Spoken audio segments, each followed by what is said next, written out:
Good evening, everyone who are present here. We are from the West Jantia Hill district. We are going to present one of the folk dance, Kachat Kelap Liang.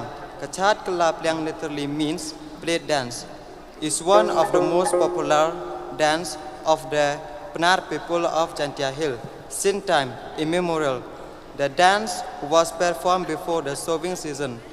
The display of the pliang holding in both hands is a symbol of prayer to the Almighty to shower His blessings for the good sowing, as well as spreading the message of love and joy looking forward to for a prosperous and bounteous harvest.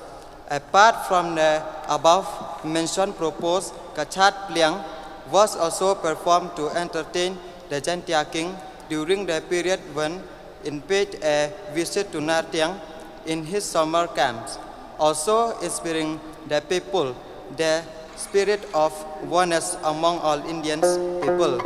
To the uniqueness of his dance is the beautiful plates with 4 plates instead of 2, a display of the inner talents of the artist. Let us witness how the beautiful hands of our young artists move in synchronization with the plates. Thank you.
Thank you.